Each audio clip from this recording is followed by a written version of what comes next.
and the crime is out of control. I mean, DC is really one of the only major cities in America. I mean, I'll put it this way. I mean, is there any reason why just a few blocks from the White House there should be shots fired in broad daylight? I mean, these are kind of things that happen there in the nation's capital. A DC police commander has been suspended and accused of changing crime stats. The union says leadership in DC are flubbing the numbers to make it look like crime is going down. Despite the fact we experienced this crime surge all across the country in these major cities, they're all claiming crime is going down. Donald Trump has federalized DC, or I should say the police, and deployed the National Guard. On top of this, as an aside, we'll be getting into the Obergefell issue. But the question is, why are we getting these reports that crime is down when it feels like crime is up? I'll be joined by Josh Hammer of Newsweek and the Article 3 Project. Let's bring him in and discuss all of this. All right, here we go. Loading it up. How's it going, Josh? Can you hear me? Hey, I got you, Tim. Hey, how's it going? Going great. How about you? I'm going. It's going pretty well over here. We've got big news today. A couple huge stories. The first that I want to really get into is Trump's announcement that he's sending in the National Guard. He's going to take federal control of the police. We've also heard that some federal law enforcement agencies have already begun to patrol D.C. over the crime. We've got this crazy story that a D.C. police commander was flubbing the numbers to make it look like crime was going down. First, I'll just, your thoughts and opinions. Is this the right move? Other than that, what's going on in D.C.? Yeah, so look, a lot to unpack here. I happen to think that this is a brilliant move. I am a big, huge proponent, frankly, of this move. I lived in D.C. myself for a few years, like many in our circles have. Major cities in America. I mean, I'll put it this way. I mean, is there any reason why just a few blocks from the White House there should be shots fired in broad daylight? I mean, these are kind of things that happen there in the nation's capital. I mean, when President Trump says that our beautiful capital with the Lincoln Memorial, the Washington Monument, I mean, this should be a place for tourists not only to flock from around the world, which they already do, but where they feel safe on a day-to-day basis. So it's good stuff on the policy. It's also a brilliant opportunity, I think, for the Trump administration and for the political right more generally to disprove all sorts of fallacies that have emerged from the past 20 to 30 years from the left when it comes to criminal justice, policing. The left has been going on and on ever since the Rudy Giuliani era in New York City. Rudy Giuliani, broken windows policing, largely continued to an extent, at least by Mayor Bloomberg.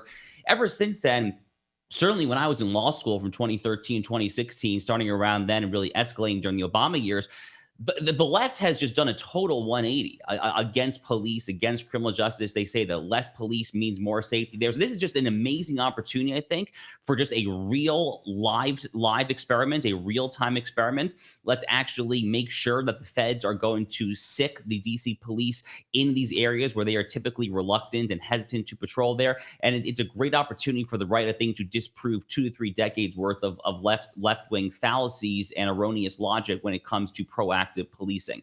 The politics, I think, are also a total no-brainer. It's not just sound policy. The politics are also great there. Crime is across the board one of the issues where a plurality of Americans cite as one of the most salient issues facing the republic. It was one of the major issues in the 2024 election, frankly, along with immigration, the economy, inflation. Everyone cares about crime. Suburban moms there, we talk about them as a key swing demographic. Everyone cares about crime there. And, just putting on my legal cap for a second, Tim, this is also directly in line with the constitutional vision. DC didn't really get any kind of meaningful home rule until a 1973 law passed by Congress called the DC Home Rule Act, which really for the first time created the modern DC mayor's office, this council. To this day, it's kind of a mixed bag, actually. Congress actually selects the municipal judges there in Washington, D.C., but moves towards greater federalization of D.C. is actually directly in line with the federal envision. The left has long pushed for D.C. statehood and for D.C. voting in Washington and so forth there. That's certainly not what the founders thought there. So from both a legal perspective, a political perspective, and above all, just a quality of life public policy perspective, I think it's a win-win-win across the board, frankly. I think so. Do you live there now by chance, or I don't know if you want? I don't. I live in Florida right now. Oh, okay. So we're in West Virginia, of course, but a lot of people don't know this. The Eastern Panhandle, we're like an hour and a half from DC. Yep. So all of our big city, like the shows we do, anytime we do an event, we're going to be in the DC Metro or in DC itself. It's insane. It is not an understatement. It's crazy to me to hear Democrats claiming crime is going down when literally everybody witnesses it. Yep. I was just in DC the past 3 weekends. We were doing live shows, and I happened upon a conversation between one guy who was a government contractor and one woman who actually worked for the DOD.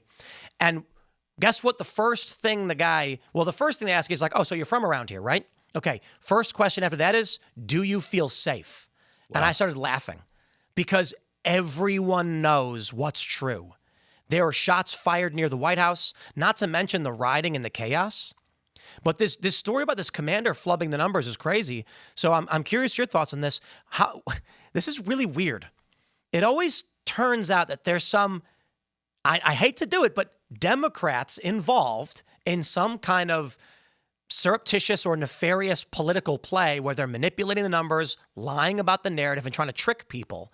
So the questions I have on this is, do you believe, so there are allegations right now, but the police union has said that the higher-ups are flubbing these numbers. Do you believe the numbers are being flubbed? And if they are, why are they actually doing it? So look, I have not done a personal deep dive. I have no personal sources within the DC police there that would give me kind of credence one way or the other. But what I can say is that it strikes me as entirely plausible. And what I can also say, Tim, is that I have heard anecdotally, I haven't spoken with this person, but through secondhand, I know of a source in Mayor Bowser's office, and Mayor Muriel Bowser, not exactly a right winger to put it mildly there, but apparently even she has at times expressed more of an openness to try to ramp up police enforcement there, trying to crack down on carjackings. And what I've heard is that she gets pushback from a lot of black leaders, basically the Al Sharpton types there, the folks who are trying to, for XYZ reasons, trying to protect gangsters and carjackers and gangbangers there. And your mileage may vary as to why you think they would want to do such a thing there, but there are some political, self-serving, cynical interests there when it comes to trying to kind of, get your turf and secure your political territory there. DC is a very corrupt city historically there. I mean, there's very little about that there. I mean, it kind of shares a lot of resemblance with Chicago and New Orleans in certain respects there. So I would not be the least bit surprised if there was outright flubbing on the numbers there.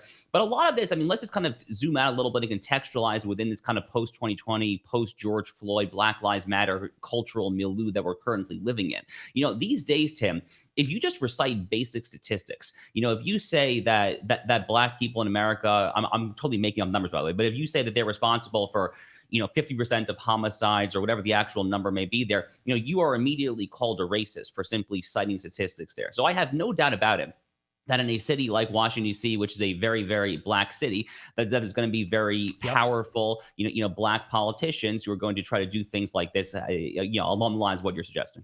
That's a good point. I actually I'll pull that. I want to get the raw number on that.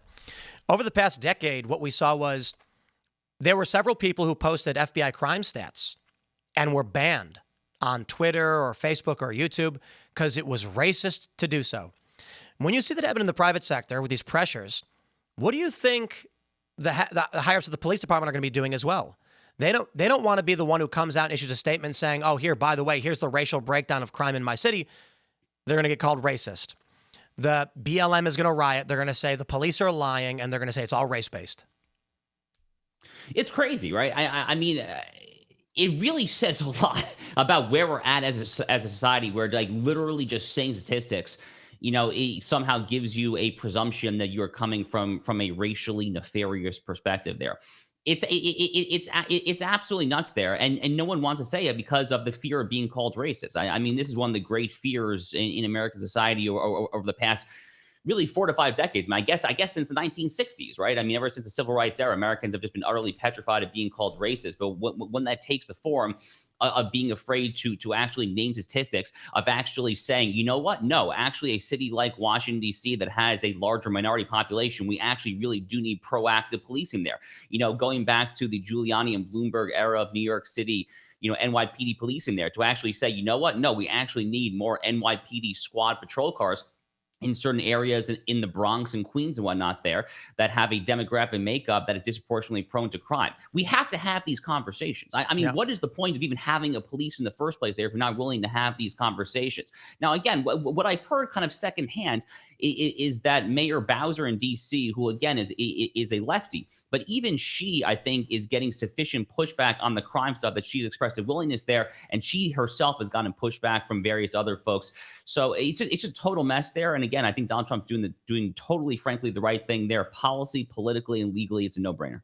So I actually just pulled the data, and anyone who gets offended can blame it on ChatGPT because maybe it's wrong. But it says that white people commit around 60% of violent crime as per the FBI, and black people about 38%, Asians about 1 to 2, American Indians about 1 to 2, and Native Hawaiian and Pacific Islander is between 0 and 1. The argument, of course, that people make is that 38% of 38% of crime coming from a smaller portion of the population, around 13%, is disproportionate. Now, some people want to that is the data, okay? I'm not saying that people are good, bad, or otherwise based on their race. Not saying that at all. But if you even brought these issues up, you were getting banned. So again, DC police, Chicago police, all of these Democrat-run cities are trying to claim that crime isn't as bad as it is. Hillary Clinton even tweeted this out. Crime's at a 30-year low in D.C. Trump's unhinged and lying. And then Trump says the opposite. But now we've got the story of, the police union saying they're actually flubbing the numbers. I think it makes sense. If you're in this politically appointed position, you know that if you're going to go to the mayor and say, we're getting disproportionate crime from the black community, she's going to get pushback from the people you mentioned, like Sharpton and these other BLM activists. So she's going to say, give me better numbers. It's all political.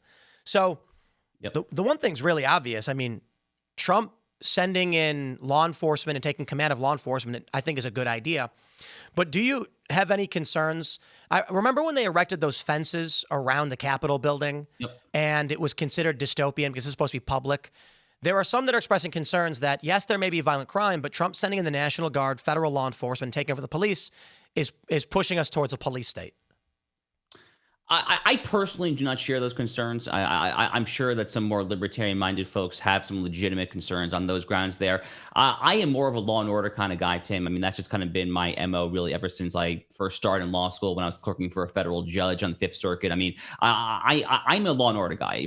From my vantage point, if you don't actually have public safety, if you don't have people who actually feel safe walking the sidewalks, I mean, what is the point of having these beautiful memorials? What's the point of having the Smithsonian, the Washington Monuments, if you're going to be scared to actually go there with your family, with your young children in the first place there? Again, this is the nation's capital. I mean, I remember the first time that I went to Washington as a kid. I grew up in the New York area originally there, and I was so excited. I had read all about this in elementary school and middle school, and just to go there and see the sights, I was eyes wide open there. I was just so happy to see it there. And the notion, now that I'm a new father, we had our first child last December, the notion that I could one day take our daughter to see all this there after I do my best as a father to try and instill in her a love for America and civics and government, the notion that I would be scared or reluctant to do so because, God forbid, there could be a gangbanger, a carjacker, or a shots fired on a random street there. I mean, that's utterly terrifying. So to me, it kind of, there's somewhat of an inversion here of the order of operations that we have to have law and order first in order to appreciate these monuments in the first place there. And I think that what Donald Trump is saying, probably correctly, is that we don't currently have that there. Let's establish that, and then let's kind of bring everyone to enjoy all that Washington, D.C. has to offer. The crazy thing is I do a lot of events in D.C. because we live here, and the first thing we're doing when we're doing logistics is how much security do I have to bring with me? That where I live in West Virginia, I don't have to worry about it. Crime is below average here. Everybody's strapped. And I go about my business and no issues. I go to D.C. and immediately it's like, okay, we're going to have 2 guards waiting for you when you arrive. When you get out of your car, they'll be there. And it's crazy to think that's how we live, and it shouldn't be that way. But I do want to jump to the next subject for the big news of the day, and that is the challenge to Obergefell, which I don't know if you saw, but Kim Davis, she's the clerk, I believe, from Kentucky, who was actually jailed for refusing to issue gay marriage licenses after the ruling on Obergefell. Now, I'll give you my thoughts right away. So Kim Davis, through her lawyer, she's filed a writ of cert to the Supreme Court. There's a possibility of a ruling next year in 2026 that could overturn gay marriage. At the time, the ruling was 5-4, upholding this argument under the 14th Amendment that states must recognize gay marriage licenses. I think based on the current makeup of the Supreme Court, there is no way that they will uphold Obergefell. I believe 1 year's time it will be overturned, but I'm curious what you think. Well, Tim, look, cards on the table. So I was in law school when Obergefell came down. I am a longtime opponent of same-sex marriage as a matter of public policy. I think that it is the incorrect definition of marriage. And as far as a legal constitutional matter is concerned as well, I genuinely think that Anthony Kenny's majority opinion in Obergefell is probably the single most ludicrous majority opinion in my entire lifetime. That thing is not law. It is middle school poetry at best. Well, Go ahead, can you say anything specifically? Yeah, sure. So, I mean, he writes his opinion. It's 20 to 25 pages, maybe 30 at the most, give or take there. He doesn't actually even make a straightforward legal argument. He makes a vague reference to the Equal Protection Clause of the 14th Amendment. He makes a vague reference to the Due Process Clause.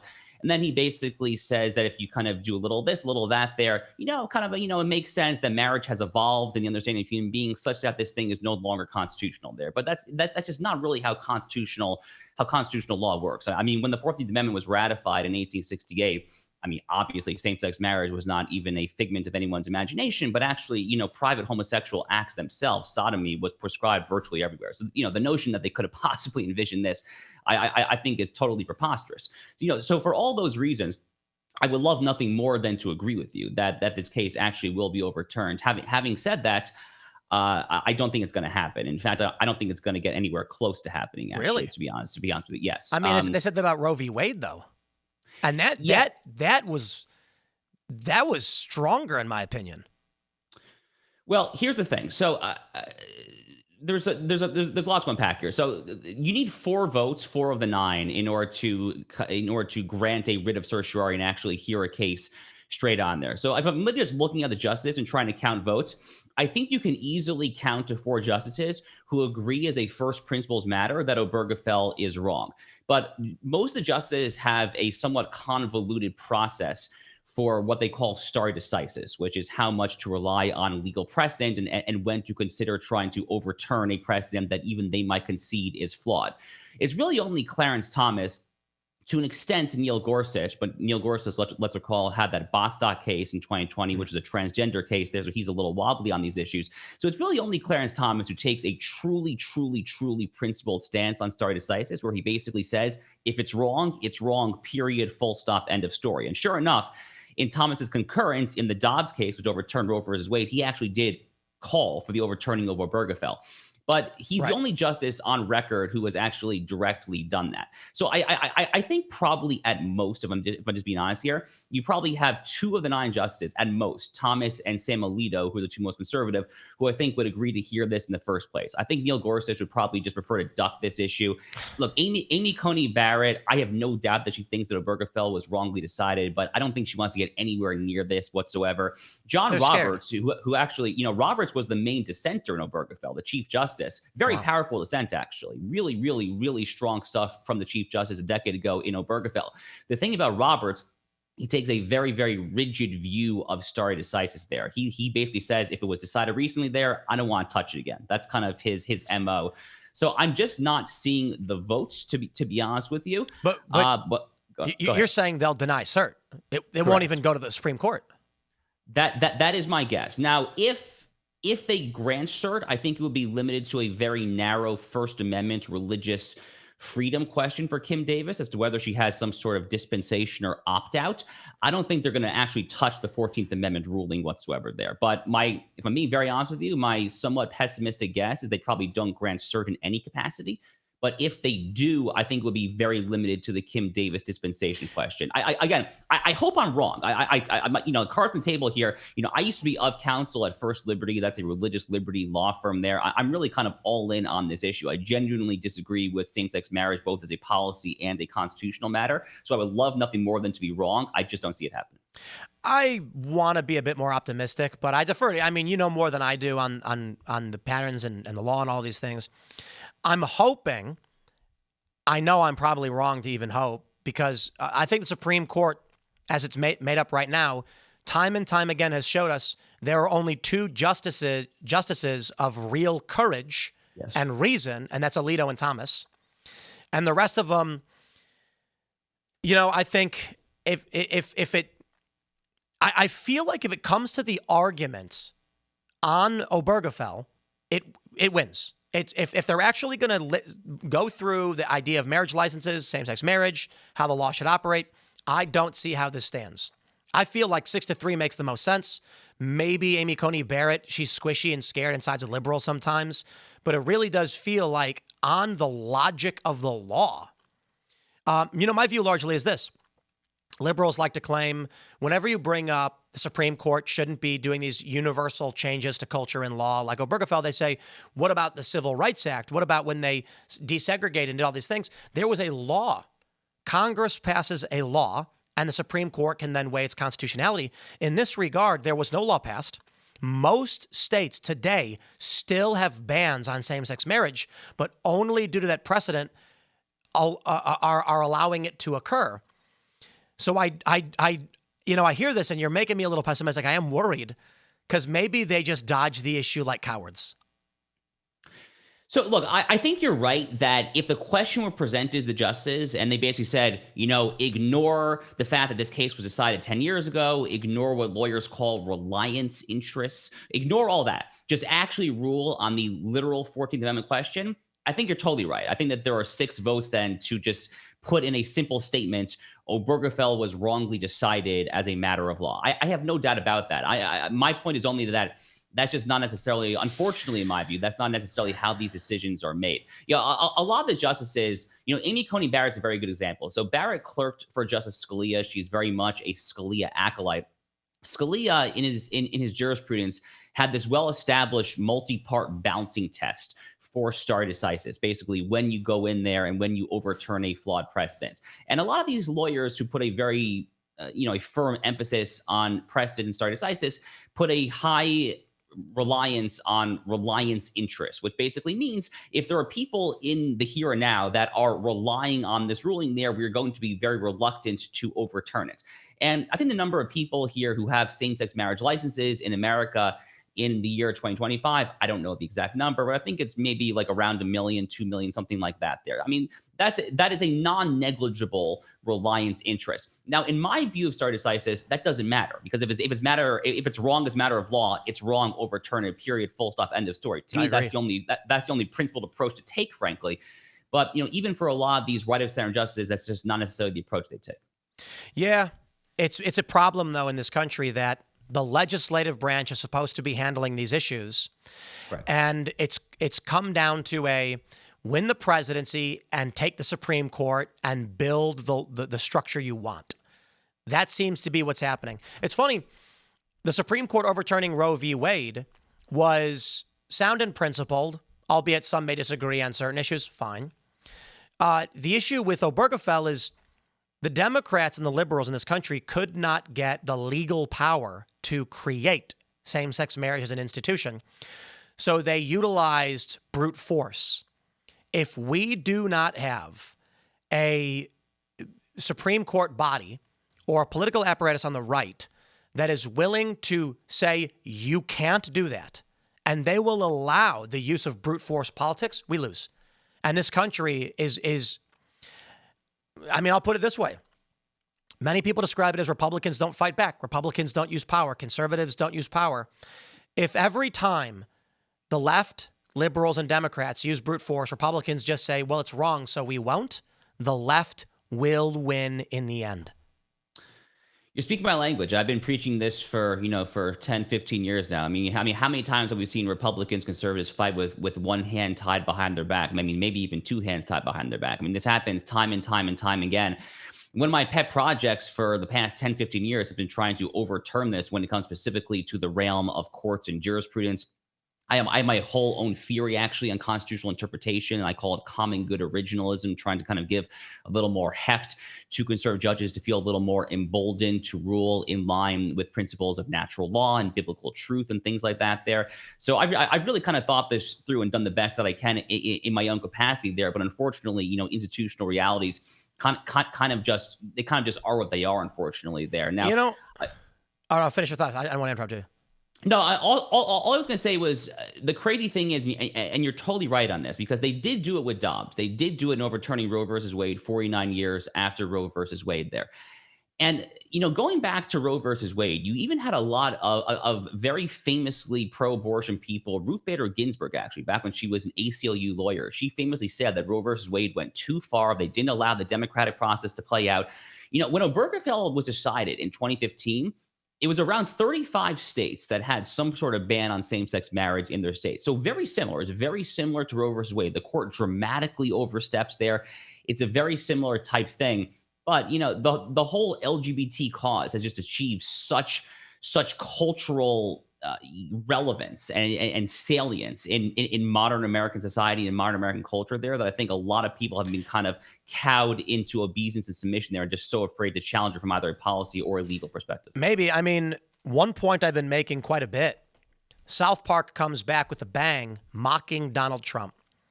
And liberals came after me because I was upset with how they mocked Trump. Now, was I upset that Trump was insulted? No. The issue is they didn't make fun of Trump right. They should have went harder on him over Epstein. They could have challenged the issue of tariffs. What did they do? They said he was gay. They said Donald Trump is a homosexual. That's why you should laugh at him. And I said, well, okay, I guess. If the left is now cheering on South Park, I'm going to refrain from saying the word just for the purpose of, reach, I guess. But the slur for homosexuals was used in that show several times as they mocked Trump for being a homosexual, and liberals cheered for it. So my attitude was, if the play that the Democrat and liberal side is making now, because I'm not saying Matt and Trey did this with South Park, but it's that, haha, Trump's gay, make fun of him for it. That is one of the biggest cultural victories the right has gotten in decades. If now South Park is telling liberals to say slurs for gay people and that being gay is funny and to be made fun of, culturally we may be shifting on this one. And because the left in the liberal media apparatus has only existed to say whatever the right does is wrong, make fun of it, it created the perfect opportunity now.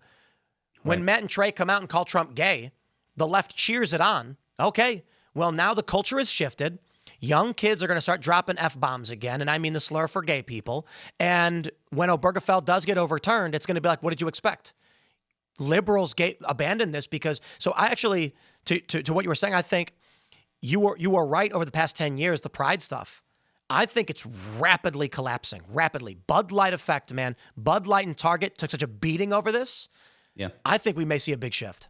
No, and there's some polling that strongly supports what you're saying, actually. So I saw some polls, either Gallup or Pew or some major pollster, that showed the Republican support for same-sex marriage was 55% in 2021, around the time that Biden started. In the year 2025, is now down to 41%. Yep. So it's gone down quite a bit. If you look at Gen Z church attendance, one of the most church-attending religious generations over the past 100 years of American history. So there definitely are some serious signs here. And look, I think that Obergefell could be decided at some point. I'm just looking at the current 6 right of center justices. I see Sam Alito, who has tremendous courage, tremendous conviction. I see Clarence Thomas, who has tremendous courage, tremendous conviction. I see John Roberts, who actually nailed this issue properly in 2015, but takes such a rigid view of stare decisis that I see pretty much no chance. And then I see Gorsuch, Barrett, and Kavanaugh, who my best guess would be they'd rather just not touch this thing with a 20-foot pole. So that's kind of just how I see the breakdown. We need people who aren't cowards. Yes. That's why, my argument is I know that Thomas and Alito probably need to retire very soon because we want to make sure that the replacements are going to be of the same caliber. I would say Christians, ignore this one time when we start cloning people, but we'll clone Clarence Thomas eight or nine times. He can stay on the bench with his 8 clones or just have 9 fresh clones take over the whole thing. He's the best. I think he's been absolutely fantastic. But we are out of time. So, Josh, where can people find you? Yeah, I appreciate it, Tim. So I'm on X, Josh_Hammer. Instagram's Josh B. Hammer. My show, The Josh Hammer Show. And then my book that came out in March is called Israel and Civilization, The Fate of the Jewish Nation and the Destiny of the West. Right on, man. Thanks for hanging out. We'll see you next time. See you next time. Take care. That, of course, is Josh Hammer of the Article 3 Project and editor-at-large for Newsweek. Oh, man, he's bumming me out. I'm so excited that, okay, listen, I'm a liberal guy. And the one thing I want to add before we're going to send you on your way to go hang out with Russell, I don't know. I don't care all that much for gay. I don't care for or against gay marriage, right? It's like if you're gay and you want to get gay married and or civil union or whatever, okay, fine, whatever. It's whatever you do in your home. Don't bring it into the schools. The argument the left made was, oh, but what if someone's gay married? They need to explain it to their students. No, you don't. You say, that's a private, personal thing. It's not in the schools. Don't do it. But my issue with this is they pass law without the legislative branch. It is a violation of the democratic order they claim exists in this country and they purport to want. When you say, instead of passing laws and winning votes, we will mandate, I say that is authoritarianism, it is evil, and must be reversed. I wish we had a strong SCOTUS that would do it. My friends, smash that like button. Share the show with everyone you know. I believe we've got Russell Brand getting ready to go live. He's not. Hey, they don't. Who do we have coming up? Let me see who we got in the old roster here. If they don't send me who's live, I don't know who we're supposed to do this raid for. I guess nobody. Is anybody there? What about V? I guess nobody. I don't know. I don't know who's live. Nope. No idea. All right. Smash the like button. I guess we'll wrap it up there. You can follow me on X and Instagram at Timcast. We are going to be back tonight at 8 p.m. with Vince Dow at Timcast IRL. You don't want to miss it. And guys, join our Discord server. Community is everything. Our cafe is in the works. It is currently being built. It's so hard to get these things done. It's crazy. I mean, it's bureaucracy. It's regulation. We want to make it so that you guys can come together, and as automation starts breaking things apart and people start trying to exist in this digital space, we have to be the counter-revolutionaries to the AI trend. By all means, AI is coming. Automation is coming. But we will preserve the bonds and create a culture that keeps humans together. All I can say right now is the Discord server exists. There are friends. People have gotten married. They have meetups. And that's what we want to create for you guys. So check us out at timcast.com. Sign up. Thanks for hanging out. And we'll see you all tonight.